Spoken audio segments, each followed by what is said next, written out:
All right. Hello, everybody, and welcome back to episode number 24 of the RnRGzrs show. I'm your host, Murph, and man, we got a show full of all sorts of goodies. Lots of news and some interesting sibling rivalries after that. But first, I need to introduce my co-host, man with the big musical brain. That would be Doc Vox. How you doing, Doc? Doing quite well, Murph. Quite well. Yeah, lots to talk about this week. There always is, but this week has a doozy. There's so much going on in the world that we love of rock and roll. So, before we get into it, as always, please hit the subscribe, like, comment, all that good stuff, YouTube Absolutely. stuff. Also, a podcast. Love the podcast listeners out there. And thanks for everybody that's been joining us on this journey so far. Like I said before, we kind of know it takes a while to get these things going, but we're having a good time doing it and coming at you guys every week. So, lots going on this week, man. Go ahead and kick it off, Murph. Jiminy Creepers, right out of the gate. Of course, we got to talk about the main man, the Prince of Death, Prince of Darkness, OZZY. OZZY's in the news, of course, as always. Yeah, everybody knows that NBC really hyped his appearance on the halftime of the first NFL game, and sadly, they only showed about 10 seconds of the doggone thing, and boy, there was a big uproar about that. And quite honestly, all the video I've seen of it, the sound is just truly horrible. And well, according to a Revolver, he's he's still not real steady on his feet. So no, they didn't look like it. No. And there's talk. People keep asking about Black Sabbath and whatnot, and he's just trying to put the whole thing behind him, the whole Black Sabbath, the whole Tony Iommi Black Sabbath riffs and everything behind him.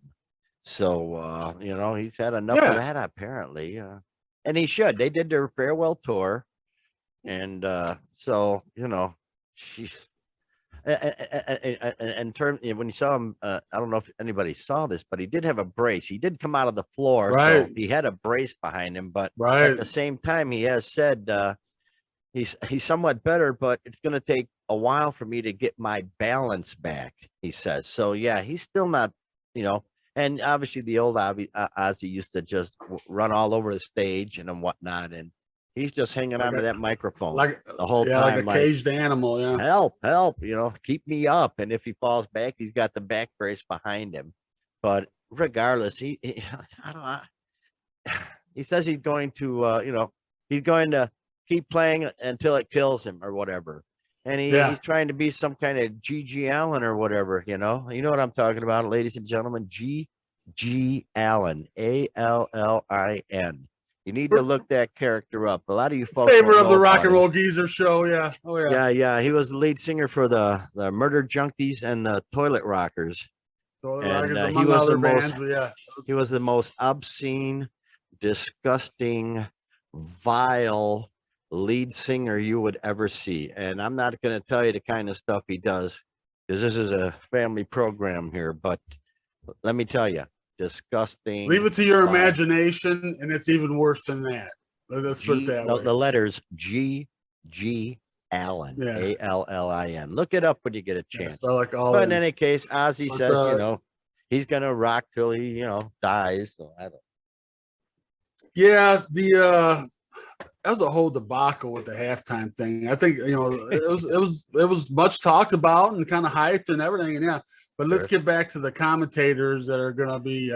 What about that 4th and 10? When the same crap. It's like, come on, you got OZZY up there, man. What are you doing? But so they totally blew that. Should OZZY even be out there though? Really? I mean, he's having this huge media blitz for this album. He's just like everywhere you turn, they're talking about OZZY, and he's doing interviews left and right, and now he's doing the halftime show, and just they had the big inflatable Ozzy's touring the country, and they're just on this big, huge media. I saw him at Tinley Park, the big muscular. Yeah, he's at the buff. corn He's show. buff Ozzy. I call him Buff Ozzy because he looks very buff in his blow up. But but yeah, he's kind of I'm gonna be on stage till it kills me. I don't know. He's kind of disappointed. He's kind of like not letting Grandpa clean the gutters. It's kind of like come on, Ozzy, I'm man. getting up there. You got to take Grandpa's driver's license away. Exactly. Just kind of Ozzy. Come on, man. I don't know. And I'm sure his fans are loving it. They're like, "Hey, Ozzy's, he's going to the bitter end. Yeah, rock on, Prince Ozzy." of Darkness. Yeah, he's gonna, like Lemmy. I guess Lemmy comes to mind. Somebody just kind of, did it to the bitter end. But again, he's up there. He's having to be braced, and you saw him holding on to the mic stand for dear life, man. Like like it was the Titanic going down or something, man. He was holding on, and it's not going to be pretty. He's got the new songs. New songs sound great. You got no complaints about that. He can still write and still, but as far as going out and performing these songs, he's going to do it. Yeah, I have no idea. Do it, but health wise, I shame. Whatever, I guess. Yeah. I guess he really is going to do it till he dies. So. Rock on, Ozzy. So, moving on. Good luck with that. Yeah. Good for you, Ozmeister. Aerosmith, eh? Boy, oh boy. What do we got here? Aerosmith doing their 50th anniversary. 50 years of the, boy, are they legends. Jeez almighty. That's actually a year or two late, I think, with the whole COVID thing or something that's been pushed back. But 50 years, man. Yeah, it was delayed. Yeah, because of COVID. They did a 19-song set, 10 tracks from the 70s. There you go, 10 tracks from the 70s. That's great. The 70s were just primo. Oh, they was all hyped up and in their music writing heyday, for crying out loud. They did 5 cuts from the 80s, 3 cuts from the 90s, and 1 blues cover. So, but yeah, the 70s were just prime. Oh, that was Aerosmith. So and they're a survivor, for Christ's sake. I guess people have called them the American Rolling Stones, because of their longevity and stuff at this point. Well, yeah, I mean, are they the greatest American rock band? Definitely in the discussion. They very well could be, because they've been definitely in the discussion. Kicking it for so long.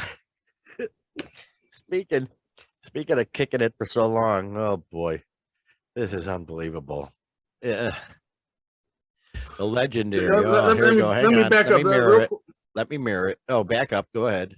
Yeah, I know the Aerosmith thing is 50 years. They had it at the Fenway Park.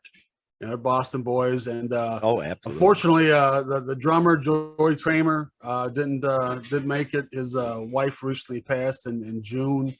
They haven't released the cause of death on it, but so he's doing whatever he's got to do to taking care of things there. But unfortunately, he wasn't at the show. But the rest of the guys were there, and I mean they're Aerosmith, man. Yeah. So wasn't it health issues? That isn't it health issues? Yeah, I'm sure she had some ongoing stuff or something. Well, no, I'm talking about Joey, the drummer. He had health issues, I believe. Oh, yeah, possibly, quite possibly. So. Yeah, so that could be. But oh boy, here we go. We got yeah. Oh boy, the legends. There they are. Spinal Tap. Apparently, Rob Reiner's. They're coming back. They're coming back after a legendary stint back in the 80s or whatever. Spinal Tap, a new movie supposedly coming out, and the premise sounds just killer. The sequel is built around the concept of Spinal Tap being forced to reunite years after a bitter split to play one last show as part of a contractual obligation following the death of their long-suffering manager Ian Faith. You remember him with the cricket bat smashing the TV? Yeah. Originally played by who sadly passed away, but it sounds like a great it sounds like it could be good. Hopefully, yeah. They do. It's one of those things. Yeah, if they do it right, it's gonna be great. I hope they throw in like a behind the music kind of thing on them or something. You know what I mean? just kind of showing how things have progressed since, whenever we last saw them in the 80s, or they've been popping up since then, different stuff. But as far as a movie or anything like that, yeah, it's been a long time. So they're iconic, man. It's iconic, dude. It's the best rock movie of all time, man. I mean, it's just Spinal Tap, man. Oh, this is gonna be good. I just hope they're brilliant. The cast themselves are brilliant writers and whatnot. So I just hope they they've done several projects all together since then. They've done the Mighty Wind. Remember they did? Absolutely. The Best in Show. Yeah. So that same group of guys have done a lot of things together. So it's just another project for them, and I'm definitely gonna see it. So I hope it kicks because that'd be great. Now, here's a mind blower. I don't get this. Emerson, Lake and Palmer quote. This is the headline. Emerson, Lake and Palmer to quote reunite using modern technology. Oh boy, this is what does that mean? What is that? The Ronnie James Dio a hologram deal, which I guess was that's about as creepy as you can get. My gosh, no, they're not doing the hologram deal. They're having, from what I understand, it's just like two big video screens, and they're gonna have Greg Lake and Keith Emerson on those, while Carl Palmer is still playing. So I don't know. I don't understand. I don't know how they'll have it all synced up. I'm sure it'll be Click Track City going on there, but Let me read the first line here. Let me read the first line. A sole surviving Emerson, Lake and Palmer member, Carl Palmer, who's a drummer, obviously, in association with the estates of his bandmates, Keith Emerson. Oh, there we go. My English accent just falls right in. Bandmates Keith Emerson and Greg Lake has announced the Welcome Back, My Friends, the return of Emerson, Lake and Palmer tour, launching on Friday, November 18th, blah, blah, blah. This is crazy. I don't get it. Well, jeez. I don't know. I can't imagine much attendance. Who's wanting this? I know there's ELP fans out there, but there you go. I don't know. I can't imagine. I don't know. It's like Rush going on tour and putting a video of Neil in the back. It's like, come on, man. I don't know. I don't know. It just seems like a money grab, and so odd. Yeah, very odd for them, but good riddance. I'd like to see some video of it. I'm sure there'll be something on YouTube in the future, but boy, that just doesn't make sense. If anything, Carl Palmer should get a bass player, get a kick-ass keyboardist, and go out and do a tribute to Emerson, Lake and Palmer. Call it a tribute. You don't have to say you're Emerson, Lake, a tribute with the original drummer. That'd be fabulous. That's much more worthwhile than what this appears it's going to be, which is really, really creepy. I love to know the behind the scenes talks on that. Like I said, with the estates of the two departed members, and cha-ching. I don't think they're going to get a lot of cha-ching out of this, though. I'll be quite honest. I can't see getting a whole bunch of cha-ching out of this. They may end up losing money on this. Actually. Carl Palmer, I should have checked his net worth, doggone it. Carl Palmer's net worth. I should have checked it. Oh, well. Jeez. Oh, here's our buddy. Oh, here he is. The man, the legend, Gavin Rossdale. Yeah. Finalizing a network deal for a cooking interview show. I'm all about it. When he ran by us, I slipped him a recipe for some some I don't know, some gumbo or something. Gumbo encrusted duck liver. I don't know, whatever. Yeah. So he's my hero, man. He's cool. Whatever he does, he's golden. Gavin Rossdale, man. Yeah, as everybody probably knows, we saw Bush a couple of concerts ago. And he came out into the audience, and I'll be doggone if out into the lawn, and he ran right by us and shook our hand on the way by and stuff. So yeah, he's our buddy, man. Yeah, and also he put on a kick-ass show. So yeah, he's he's got this show called it's an acronym EAT, Eat, with Gavin Rossdale. Nobody knows what the acronym is. They'll probably have some sort of reveal, or who knows what they'll do with it. But nonetheless, yeah, it's going to be kind of celebrities just kind of hanging out and, kind of sitting around the table and putting on the feedback and talking shit and barking at the moon. And, I don't know. It could be interesting, depending on what kind of guest he gets on there, I suppose. But he's a cool dude. It's He's different. in shape, Why not? man. So he's in shape, so he knows what he's talking about, because you ain't in shape unless you're in shape when you did what he did in the lawn, because that's a lot of uphill running, and he's singing all the time. He's singing the whole time. La la la la la. Oh man, this guy is in shape. Breathing never changed. Yeah, he was just told. Yeah, and he's the ex-husband of who? Gwen Stefani. Gwen Stefani. Boy, what happened? Oh boy, what the hell happened there? Oh boy, something ain't right. And because she's a babe. He's a hot dude. They get together. Something must not have clicked. Oh boy. Yeah, well, shit happens, It is what it is. Here we go. There's the legend right there. Brian Johnson. Yeah.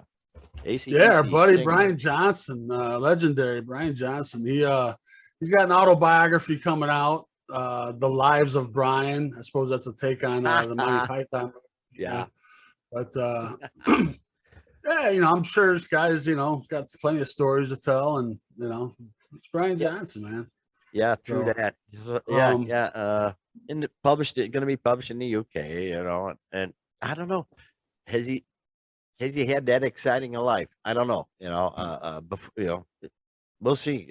Maybe it's the whole AC/DC years, which I imagine he's got some stories to tell. But what about that? Before that, I think he was just a bar singer, right?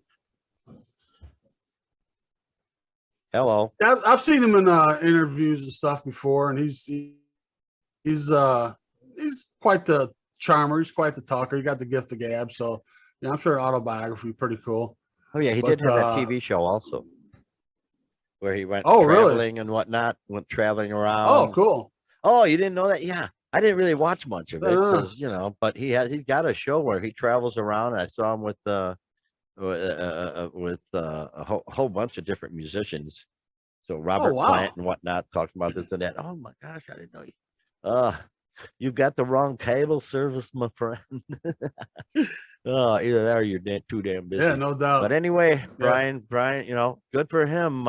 He recently played at the Taylor Hawkins. Right. Event. And there's a big to-do apparently with him and Justin Hawkins.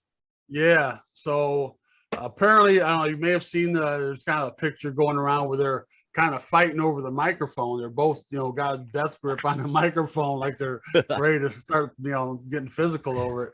And I guess the story is Justin Hawkins from the Darkness. That band. He's got a pretty cool YouTube channel. Justin Hawkins Rides Again. I watch pretty regularly, so excellent. Give him a plug. Maybe he can mention us while we're there. But anyway, he tells a story. He just did his thing with Van Halen. Remember, he was on there with Wolfie. He was doing the vocals for with Wolfgang, and he was kind of in the wings. And Brian Johnson's going on with Lars Ulrich playing the drums for him, and he tells Justin, "Hey, come on out and then do the second verse of Back in Black with me." I can't do the voice like you can, so and he kind of tells him, "Well, I don't know if I know it word for word. I'm not really prepared. I don't know. Oh, bullshit! Come on out." So Justin Hawkins goes to no relation to Taylor Hawkins, but goes to a Dave Grohl and says, "Hey, Brian Johnson wants me to come out and sing the second verse," and he says, Brian Johnson wants you to do something, you effing do it, And so he goes out there, but they weren't prepared. They didn't have a microphone for him. So I guess Justin's thought must have been, hey, you want me to sing? Give me a microphone to sing. And Brian probably didn't know what was going, those kind of events, I'm sure they're not, that well rehearsed. And this one sounds like it was just a spur of the moment kind of thing. So, little things like that. No big whoop. Yeah. Yeah. They'll get over it, I'm sure. Not like it looked like, yeah. Yeah, it's millionaires. They already had a laugh about it, and they're just, but yeah, Brian. I can't even. Well, throw out my voice. His voice is so horrifying, but it is what it is. Yeah, he's got a pretty rough voice. Yeah. Oh boy. Now here's an item that just I lost brain cells when I saw this, for crying out loud. Legendary Vanilla Fudge. Gosh, they took the There's a term you don't hear every day: legendary and vanilla fudge. You don't uh, really hear that every they day, took but a Supreme go with it. song and they did a number on "Keep Me Hanging On." I'll tell you, Yeah, back in the day, back in the sure. '60s when that came out, I was a youngster, but I had my transistor radio, and that song just blew us away, and it's still killer today. It's one of the best covers of a song ever. But for crying out loud, speaking of covering songs, now that I think they've gone overboard, Doc, I think they've lost their nut. A headline: Vanilla Fudge to release Vanilla Zeppelin collection of Led Zeppelin covers. Wait a while, time out. What's up with that? What the heck are they thinking? Yeah, now to me, they call it Vanilla Zeppelin when you got lead fudge sitting right there, man. They could have called it lead fudge, man. Oh, but we'll go with Vanilla Zeppelin. Whatever. yeah. This is Led Zeppelin done fudge style, and it's fully Vanilla Fudge rolls the classic out in their own way with some amazing and soaring organ interludes and adding their soul and funked up influence, giving these songs a new life and identity of their own. Did somebody ask for this? No, nobody's asking for this. Yeah, what? You know where I think this stems from? Carmen, a piece, which let me go on a little side thing here. Do it. The drumming brothers, Carmen and Vinny, a piece. One pronounces it a piece and one pronounces it apathy. Right. And I dug into it and found out why it's apathy is the correct pronunciation. Okay. But when Carmine was touring with Rod Stewart, he kept calling him a piece, and he just kind of went with it. And then he ended up getting a deal with one of the drum guys, Zildjian maybe. I don't know. I speak out of turn. Zildjian, anyway, Pasty, yeah. And they kind of went with a piece pronunciation. The play on words there, a piece, I guess. So he just kind of went with it, a piece. While Vinny, who played with Dio and when Dio was doing Black Sabbath, and he's with apathy. So at any rate, Carmine Appice kind of claims that John Bonham stole his sound, and he's made comments in the past that if there were to be a reunion, he would be the only drummer that would make sense. Jason Bonham's got the name, but he doesn't play like him. We have the same chops. This guy is so trying to hang his hat and his career on, how much he sounded like John Bonham, how much, in his words, John Bonham sounded like him. But to the point now they're putting out this album, man. It's like, let it go, guys. Let it go, man. Well, there's a good way for folks to check it out. If you can go on YouTube and search "You Keep Me Hanging On" live by Vanilla Fudge, and you can check it out for yourself. There's some old versions of them actually doing it live, not lip syncing. They're actually doing it live, and you can check out and see. He did have a big sound, but at the same time, I think it's apples and oranges, really. Yeah. But his sound, he's got a big bad sound on "You Keep Me Hanging On." You can see it live, and it drives. It's really amazingly cool. But that's sour grapes there, man. Don't mess with. I don't know, to kind of take the side of the band, I suppose. At this point in their career, they gotta be 70, right? They're 70 plus. Yeah. Oh yeah, 70 plus. I was listening to them when I was 13. It's gotta be why not? Why not put out a Zeppelin cover out? Hey, if they dig it and they pick the best music to play, so we'll see how that rolls with them. Whatever. Stairway to Heaven is not on the album. Thankfully, they spared us their rendition of that. Yeah, so. Leave that be. Sure. Yeah. That's enough of that. Oh, yeah, let's move on and see what else we got here. Oh, Tommy Lee. Here we go. Hang on. Can we do a show without Tommy Lee? Can we do a show? Hang on.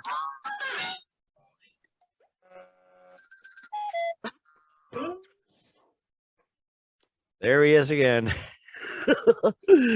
The man, the myth, the legend, Tommy Lee. Jeez, oh my he God. just can't keep the hell out. He he really, what a whore. I'm sorry, pardon me. You know what? He's a He media can't keep it in his whore. pants, man. He cannot keep it in his Gosh pants. He thinks everybody wants to see his genitals, man.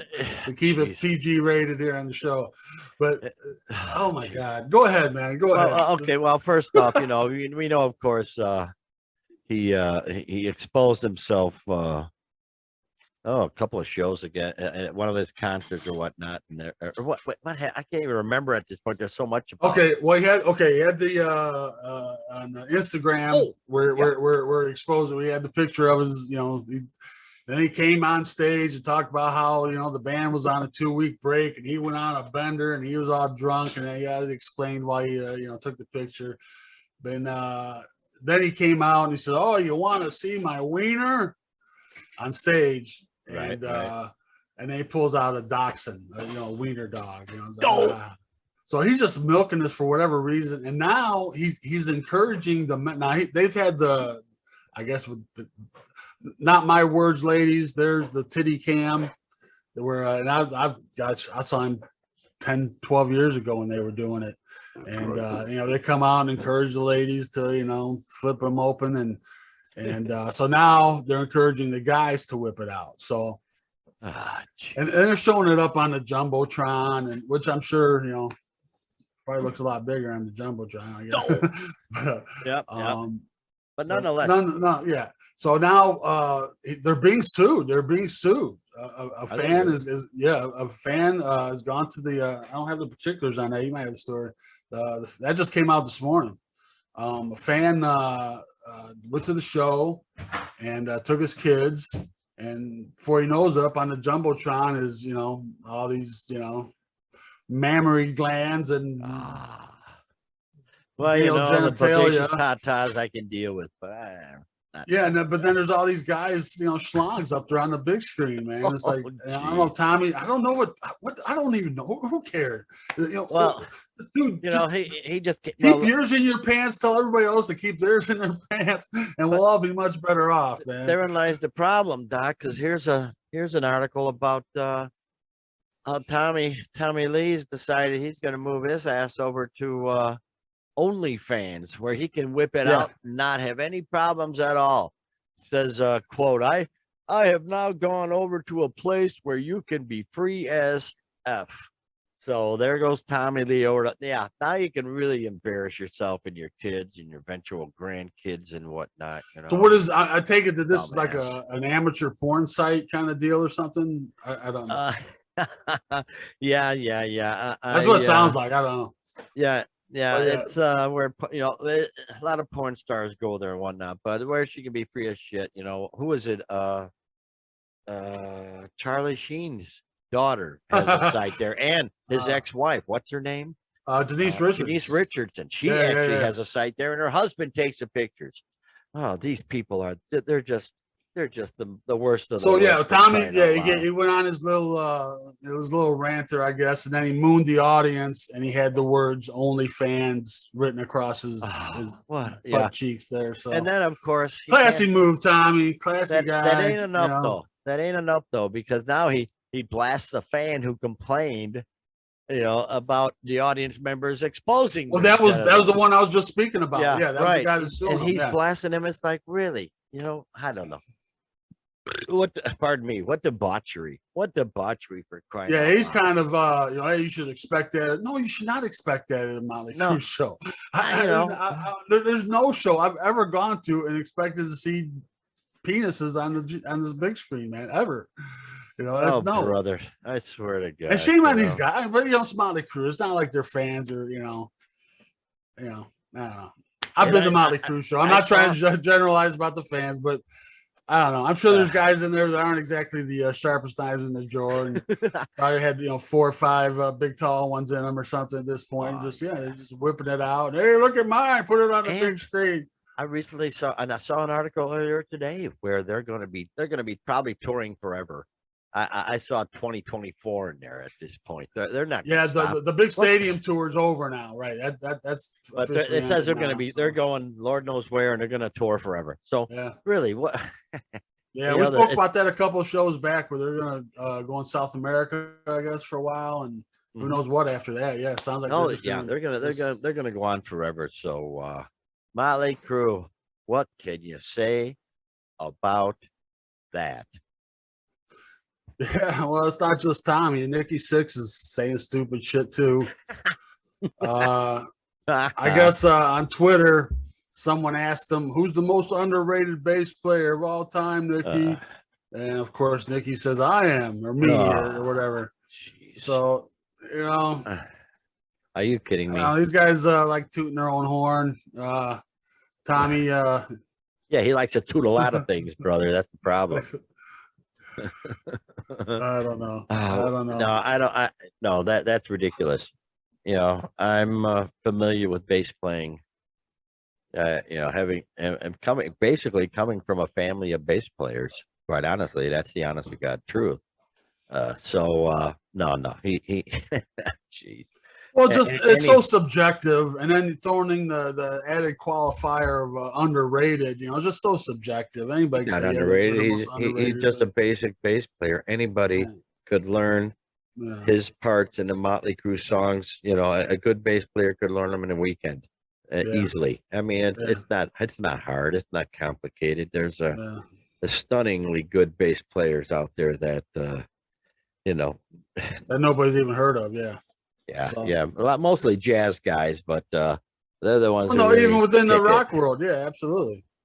But yeah, that's pretty pompous of his ass, you know. But that's Nikki Sixx. This is Motley. They're just trying to keep in the news. They're just going to keep. They're going to roll on forever. They're never going to die, you know. Speaking of that, let me hit sideways on this. I'm thinking, you know, that eventually there could be bands where it's nothing but the members who have died. It's their techs, the guitar tech, the drum tech, and everybody. You know, case in point, ZZ Top. You know, the bass player, the bass tech took over immediately. Boom.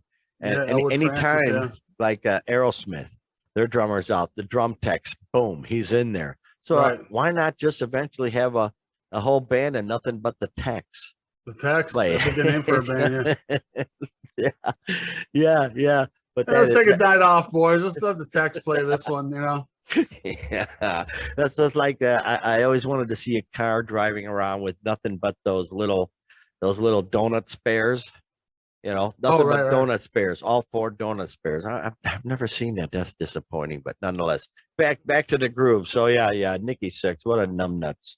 So what else you got there, Doc? Hey.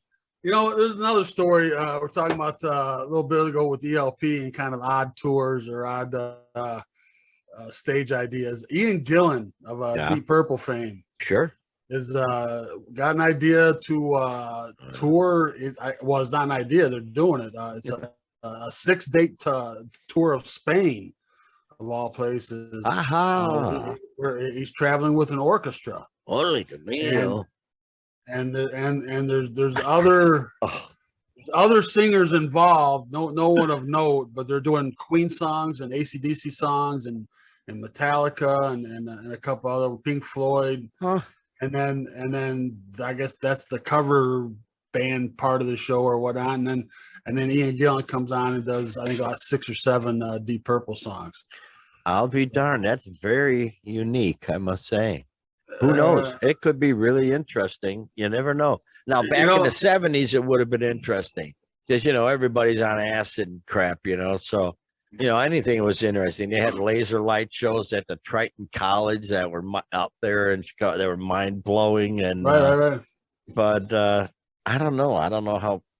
You know, I don't know. I can't. You know, it's in Spain. I'm not, you know, hip on the Deep Purple culture over in Spain, or you know, with the But you know, maybe there's an audience for it over there, you know. So yeah, I'll be darned. Yeah, that is crazy. Yeah.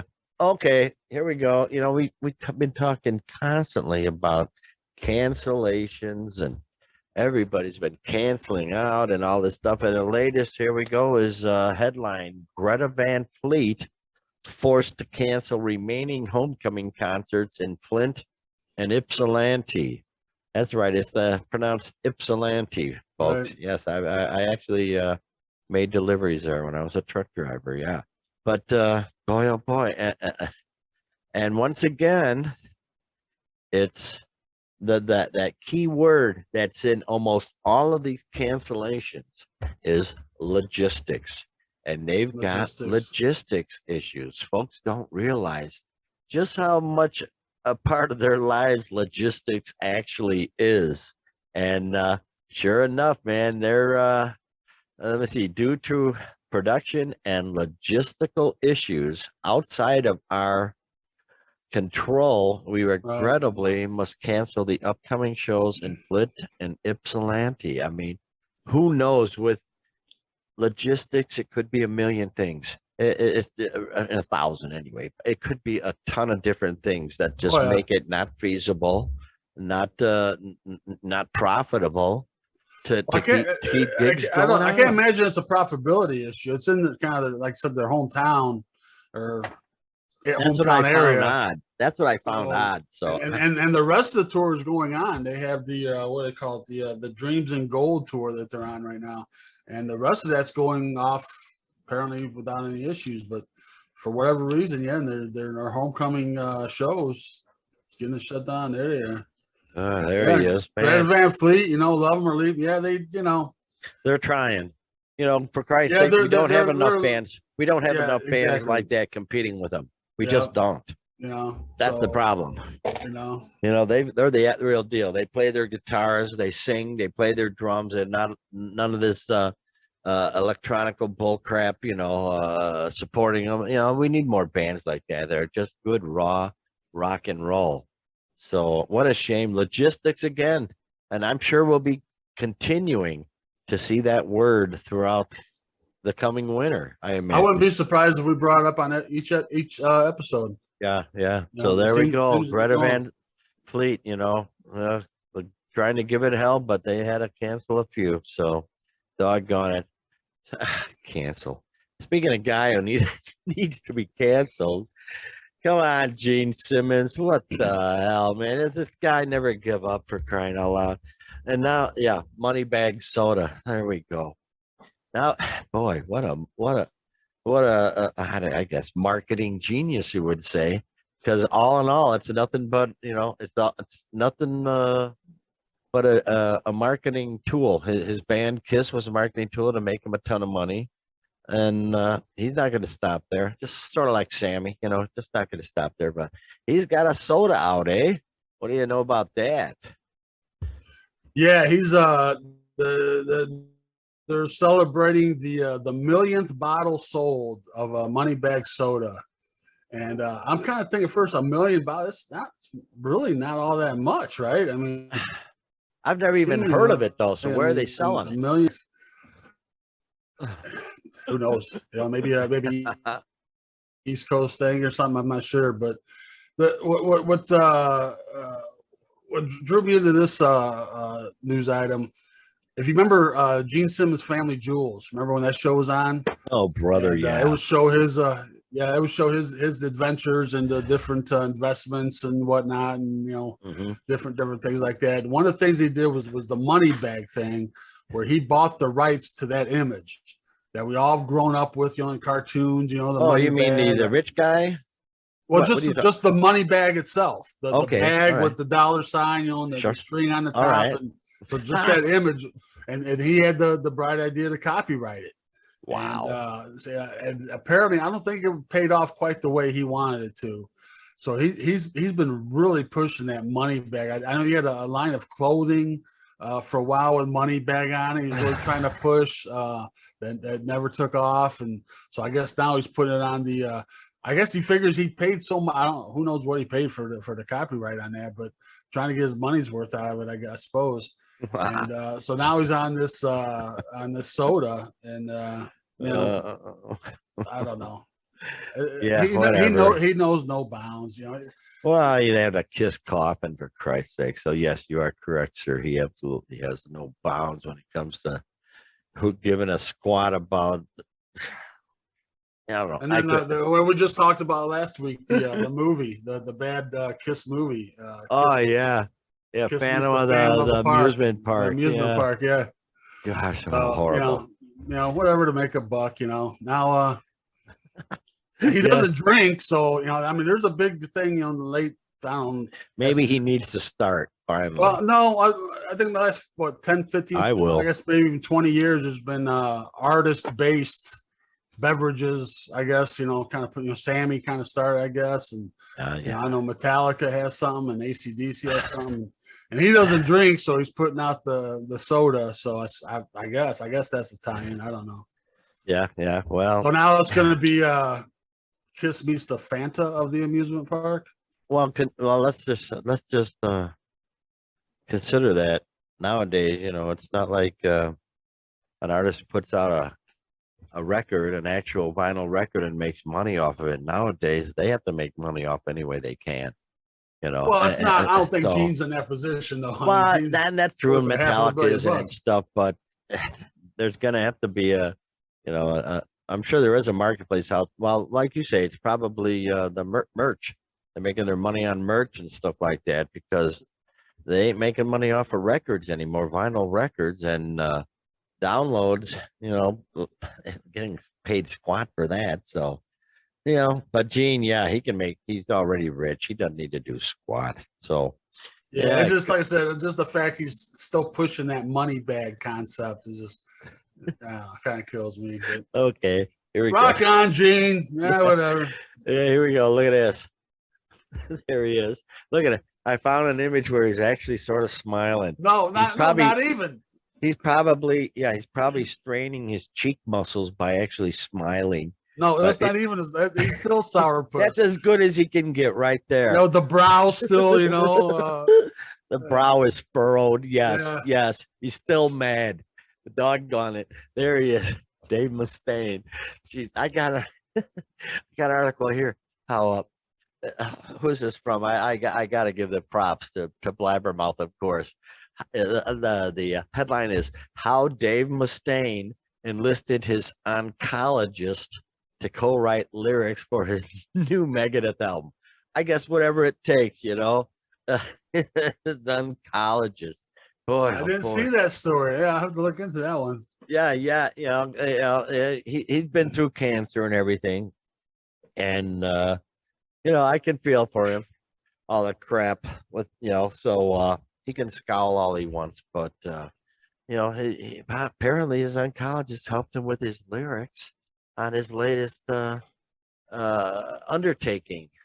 I don't know. Just hearing this for the first time, I just get I envision he's probably during everything he went through, he probably gave him some words of advice or whatever, and he probably thought, hey, those will make good lyrics, and I don't know. It's an interesting story. But, and he's still in the news. And let me tell you about. He's always in the news, man. Jeez, he got this guy is story. Always. He can't keep his mouth shut. Well, what did Frank Zappa say? All advertising. All press is good press. All press is good press. But and according to Blabbermouth again, Dave Mustaine once again claims he was joking when he accused then President Obama of staging Aurora Sikh temple massacres. Why would he even get into that subject, Dave? What the heck is wrong with you? If there's one thing I've learned, is just to stay the hell as far away from politics as possible. And it makes for a much more pleasant life. Yeah, but he doesn't, he feels he's got to voice his opinion and he's got to express it. And I'm sure he was in an interview and, things get taken out of context or, who knows? But, he's opening up his mouth a lot here lately. There's another interview where he talked about how he was the alpha male in Metallica. I thought that's obvious. That's obvious.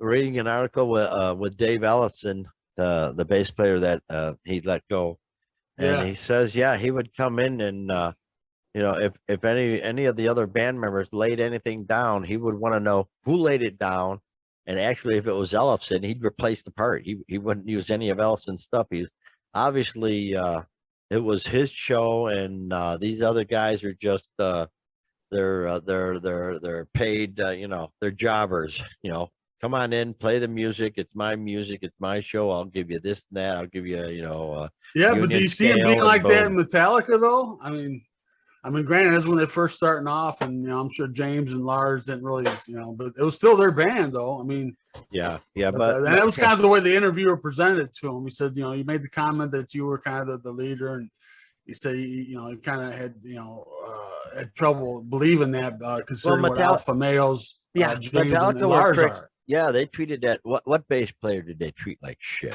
What the hell? What's his name? I can't remember. But then they got Jason Newsted. Right, and then they got the newer guy. And Robert Trujillo. Yeah. And needless to say, at that point, I think the bullshit stopped because you can tell, but he ain't gonna take. Yeah, you guys gonna try and give me crap? I'll kick your ass. I think that's what the Trujillo basically let him. I don't think he took any. Well, no, I think from him.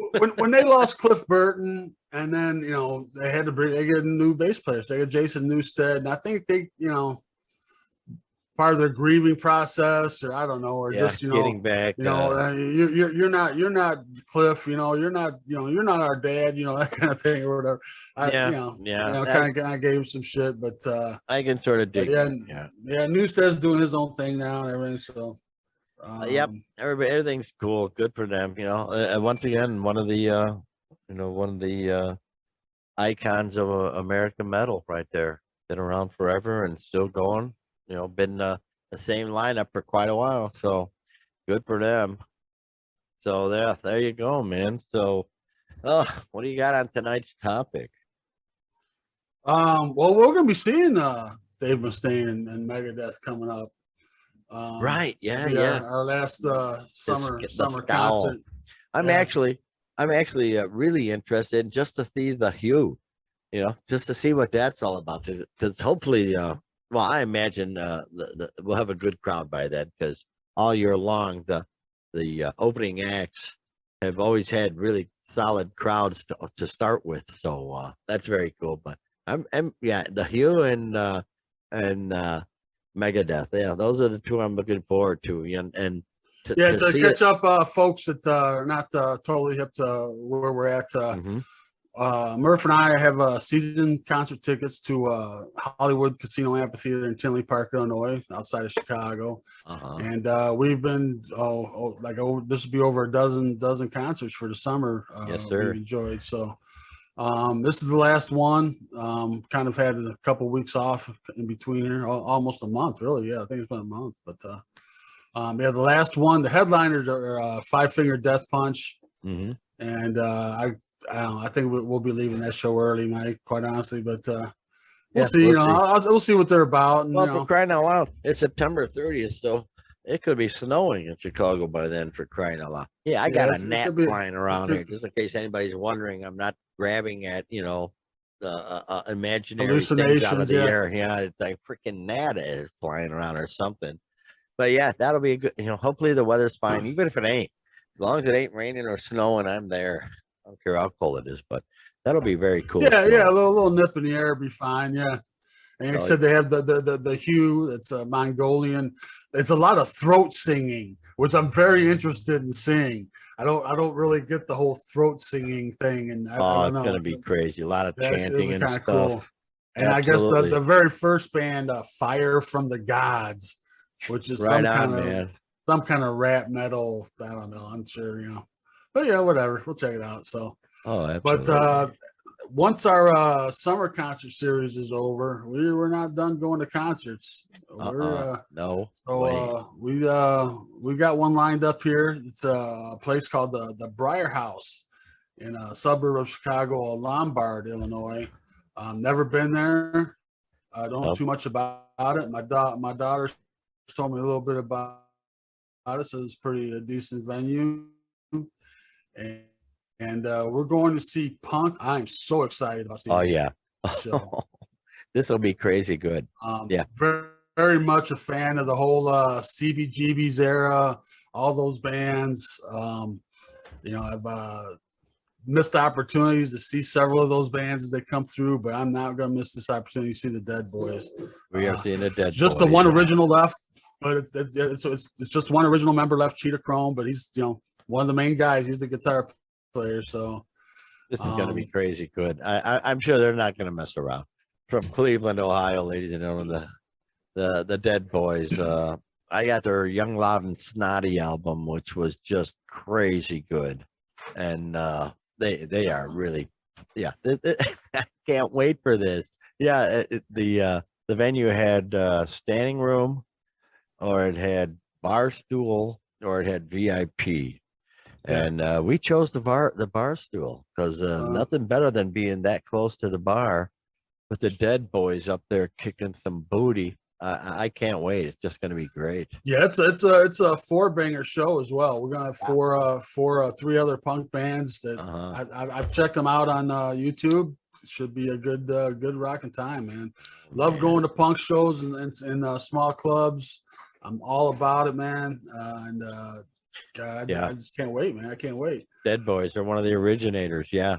They're back there with everybody, with the Ramones, with the Sex Pistols. Yeah. They were right in that era, man. So yeah, if you ever there's a movie out about CBGB with Alan Rickman plays the owner, Hilly Crystal, and in the movie, the Dead Boys are the band that he decides that he's going to manage. Of all the bands that were in there in that era, this is the band that he thought was, going to make it, Yeah. And, they originally were from Cleveland. They were called Frankenstein back then. And then found out about the whole punk scene going on in New York. And I guess they decided they want to be a part of that and moved to New York. And Stiv Bators and Chrome Cheetah and the boys started calling themselves the Dead Boys. And, made punk history, man, rock and roll history. One of the truly very excited to look for that. That's gonna be only made a couple albums. Young, Loud, and Snotty is that's the beauty of that. Yeah, that's one of the holy grails of punk. And then they did a second album, We Have Come for Your Children, which I have on vinyl, and is actually one of my most valuable records, actually. But, there you go. But, can't wait to see the Dead Boys. Well, that's what we're going to be doing. The fact that our summer concert series is over means that we have to head inside. So we hope to spend the whole late fall, winter, and early spring in the venues around the Chicago area, bringing you some some cool shows. So looking really forward to that. Very excited. Yeah, absolutely. Oh yeah. So what's hanging, man? Before we get too much into it, a couple things I want to mention. Murph doesn't know I'm gonna bring this up, but I want to bring this up. First of all, again, as I brought up on the last show, thanks so much to our subscribers, to our listeners on the podcast. Just getting going. We know there are a ton of guys out there on YouTube and podcast land doing the same kind of stuff, but not exactly. And nobody's really, bringing you the news like we are. And to a point, we scooped the radio stations last week, Murph. We did. Yes, I was listening to my local rock station, and they were bringing up new concert news and breaking concert news of Johnny Depp playing with Jeff Beck at the Chicago Theater. There you go. Right away, we brought that up before they did. We brought that up before the radio station. So, of course, we have our sources, and they knew about it before we did. But we're bringing you the news before your local rock station even. So I thought that was kind of cool. There you go. That's very cool. Oh, yeah. And just you watch some of these other guys on YouTube. We have the podcast too, and that's kind of a different kind of landscape. But just to kind of speak on the YouTube side of things for a minute here, you watch a lot of these guys, and it's every sentence there's an edit. Mm-hmm. And I just want to bring up, you'll see edits on our show, but it's for technical reasons. It's never for content. We have never once edited anything out. This is unedited, uncensored, unscripted, unrehearsed. It's somewhat scripted. We do have an idea of where we're going. So we have our news items. Right. So I was just going to say, throughout the week we have our news items, but we don't really know what each other's going to say about it. We sit down. It's very spontaneous. And we'll think of a topic for each week, and we'll look into that on our own, and then bring it here to you guys. So it's a very spontaneous conversation. Like I said, it's unedited, unplanned. There's this is there's just two old guys talking about rock and roll. So right. Nothing irritates me more watching some of these YouTube channels. And it's literally like I get a sentence out and there's an edit. Oh, Every 5 seconds. Yeah, I was just going to say that. Every Yeah. 5 seconds. Though, I watched one the other day, and every 5 seconds there's an edit. And is it really? Do you really need to edit that? Are you? What? I don't know. To me, it's drives not me you. nuts. To me, they must not be getting their cohesive thoughts, or I don't know, where they Yes. say a sentence and okay, now what do I want to say next? And they'll pause it and edit it again. So I don't know, but that's not what we're about. We're not trying to bring you some cookie cutter. Let's see. What this is. This is us just talking about what we like to talk about, and hopefully it'll find an audience. And we'll keep spreading the word. So. Good deal, man. Having said that, our topic for this week, I got thinking about things as I sometimes do. It's a dangerous pastime, I know, but and it occurred to me the amount of siblings, brothers, sisters, whatever, cousins, or not cousins, but brothers and sisters that have been in rock bands, and the amount of that don't get along. Sure. All right. A lot do. A lot of guys do. And I kind of discovered a common thread between the ones that get along and the ones that don't. And as we get into it a little bit more, maybe the viewers and listeners will see what I mean. But as far as I know, I'm the originator of this theory. I don't know. Maybe other people brought it up, but we'll see. But look at the ones that get along. Van Halen brothers always got along well, no problems there. Right. The guys at Pantera, God rest their souls, the Abbott brothers, they always got along well. Sure. The Angus and Malcolm and AC/DC, the Ashton brothers and the Stooges, a lot of they always got along fine. But the ones that didn't, you go back to really back to like the Everly brothers. The Everly brothers. There they are. There they are. Don and Phil. Obviously, they found some success. They were there at the beginning, but they never got along, from what I understand. They pretty much never got along. Even early on, they were called like the Hatred Brothers. They were just always fighting. And wow. I guess a lot of it come from Phil's drinking. And Don was kind of fed up with his, I guess. Well, you can understand that, can't you? Yeah. Oh, yeah. Jeez. But not carrying his part of the load, doing, a little too much partying or whatever. And the funny story I thought of them was in '73. So this is well past their prime. They're kind of probably doing county fairs and whatnot at that point. Mm-hmm. But so Phil shows up drunk. He's screwing up the lyrics, and he's not playing right. He's drunk, but he's all screwing up and everything. And so Phil, or Don rather, just stops right in the middle of it. Says, "I can't do this anymore. I am no longer an Everly brother," and walks off the stage. Right? just leaves Phil up there drunk, just stammering and playing to an audience. They're all booing him. He's getting booed and everything. Then finally, he just stops playing. He says, "The Everly brothers died 10 years ago," and just walks off stage. Oh boy! That had to hurt. Jeez, that sucks. My gosh, the Everlys. Oh boy, what a shame. Great music, great harmonies and stuff. I did not know there was so much animosity going on. Yeah, they're well admired. I don't know if a lot of people know Anthony Kiedis named his daughter Everly after the Everly brothers. Oh, and boy. I wonder if Flea named his daughter Penis after. I don't even know if he's got a daughter. But one of them was the father-in-law to Axl Rose for a while. Axl was married to I got a 50-50 shot. I'm gonna say it was Don. I could be wrong, but it was Don Everly's daughter. Yeah, she was in the November Rain videos and shit. Yeah, I'll be darned. Wow. Yeah, Everly brothers, they've been around. Did you know Axl looks like somebody's grandmother now? Did you see that? He just wow. He hasn't aged well. I recently watched a concert of theirs from '88. at the Okay. Ritz, and oh my God, they were so good, man. Oh my God, what happened? God, they were I so know. good back then. They were a force. But nonetheless, so Everly Brothers, I guess the longest running current brotherly feud would be the Kinks, Ray and Dave Davies. Ah, yeah.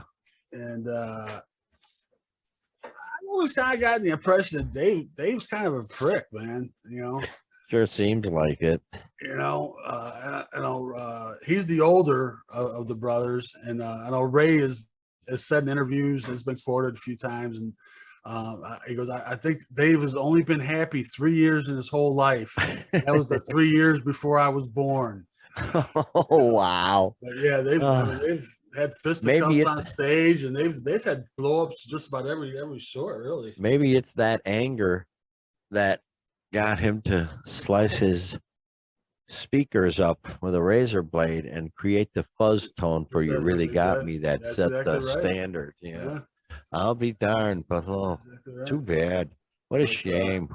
What a And drag. if you even bring up reuniting to either one of them, it just makes the wound deeper, man. They don't want to hear about it, man. They don't want to hear, it's over. I'll So, remember that if I ever see him. yeah.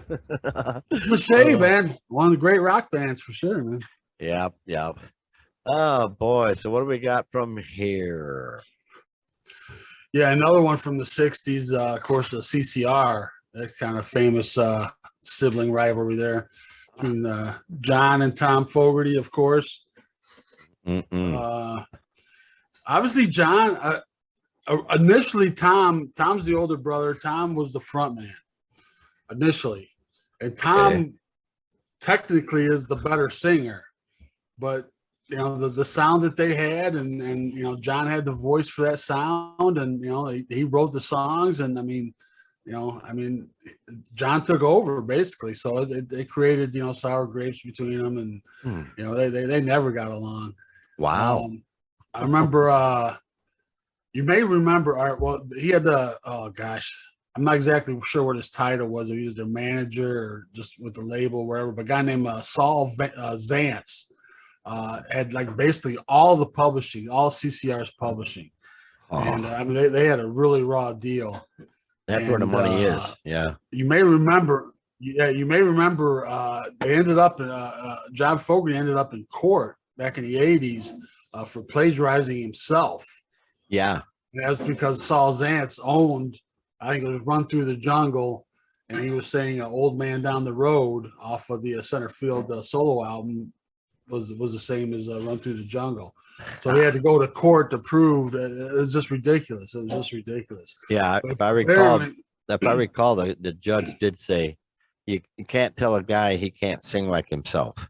Yeah, because that's basically what it turned out. I mean, that's his voice. You can't tell him he can't sing by really. That's how that happened. Yeah. So Tom actually died of AIDS back in 1990. Wow. So that's when it wasn't brand new. AIDS started like 82 or whatever, but it was still relatively new. He died from having surgery and blood transfusion. Oh, he died of AIDS. And I remember, I think it was like on the Behind the Music or something, where John was referring where he was on his deathbed. And it's still on their deathbed, man. They could not get along, man. He just could not do it. And he was bringing up Saul Zantz and how he did the right, just anything that would irk John. It was just on his deathbed. Even what a shame. They want to get the last digs at each other. So yeah. Oh boy, that's too bad. Then later, of course, another I guess famous one going into the early 90s, the Black Crowes. Oh yeah, there they are. So, I don't know what the thing's going on there, because they sure did rock their ass off when we saw them earlier this year. It was last summer we saw them. Yeah, last summer. That was a great show.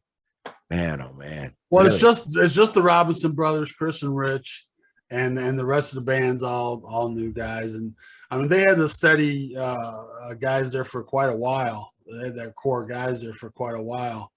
But once they broke up, oh gosh, I don't speak out of turn, but when they broke up, when was it, the early 2000s? Or no, a little later, I guess. But at any rate, they got back together. Yeah, Chris and Rich. Rich was more of a serious, taking the band seriously and, wanting to, do the right things and progress and be a bigger band. And Chris was just about getting partying and drunk and shooting off his mouth. And early on, people may remember they got kicked off the ZZ Top tour. Really? They were with the Shake Your Moneymaker album. They were touring with ZZ Top. And I remember Chris shooting off his mouth about something about corporate sponsorship or something, and they got kicked off the tour. And then something similar not too long after that with Aerosmith. They were supporting Aerosmith, and Chris shooting off his mouth, and so that may have held them back. They're a great band. I've always loved the Crows, but they never got to that that status that maybe they could have gotten to if They were on the way up. They were on the way up when their pivotal album came out. All their hits were all over the radio. But and everybody knew it was the siblings that were the cause of it. They just couldn't get along. But that was a great show, though. When we saw. Oh them. yeah, they put on a great show. Rocking. Well, now they've gotten back together, and I guess I don't know. One of the initial times I tried to get back together, I think it was back in 2015. And Chris basically wanted all the rights to everything, and everybody else would just be employees of the band. And obviously, Rich wasn't going for it. They obviously they've gotten that resolved now. But I don't know what kind of situation they got now. I got to believe they're probably equal partners, and the other three guys are employees of the band. I would think at this point. That's probably the best they can get out of the deal. They might admit, be partners, for crying out loud. Your brothers, geez. And if you have to hire just I don't know if you would call them jobbers, but just back up unknowns to do the rhythm section, fine, because it's their music. So the guy they had on guitar, on the tip of my tongue, he's been with somebody else. I can't remember who. Nonetheless, though, they sounded great, man. They really played great. But there's an example. Some of the other ones, talking about CCR and the Kinks, and they never got back together. And at least these guys were able to, mend fences and they looked like they were having a gas. Getting along on stage now. Yeah, it looked like they were having a gas on stage. So come on, guys, geez. And they're still touring. They're still on the same tour. This is a year and a half later. So must be going quite well for them. They're in a unique class of people when you're standing in front of tens of thousands of people and be able to entertain them. Yeah, I'd take some appreciation of that. So good for them anyway. At least they're out there doing, trying to do what they can. Yeah. Another pair of brothers that never got back together, back from the 90s, our boys, the Gallagher brothers in Oasis. Liam and Noel, classic brother feud. Let's mirror that. Yeah, Liam. There we go. Cis aisle. It looks right from here. Liam, the vocalist, and Noel, the guitarist and songwriter, and together, they put out a lot of good tunes, man. I got a couple of Oasis albums, man. They're pretty solid. Listen to from time to time, but I think to me it always seemed like Liam just had gotten a big head. And, Noel was the more serious, wanting to put out good music, and Liam was just always more about the party, I guess, and his ego and things along that nature. But I was looking through their pictures trying to pick one out, and every picture of them, the lead guy looks pissed off. Just they look unhappy. They look like they're not having a good time at all, and good riddance and blah blah blah. But gee, many creepers. Yeah, every picture I looked at. So I picked this one just because everyone looks smarmy. So there's your smarmy picture right there. Yeah, I guess what kind of kicked it off was Liam had made a joke at Noel's expense about his daughter not being his, about his ex-wife cheating on him or something along those lines. I don't know if it's true. I don't know, whatever, but obviously Noah took Oh, great geez. offense to that and commenced to beat him about the head and shoulders. True that. Yes. So they Good got into a call. fight, and they didn't speak for like 5 years after that. And they each got their own projects going now. I can remember early on in the feud, I remember seeing video where Noel's playing somewhere and Liam's up in the balcony heckling him.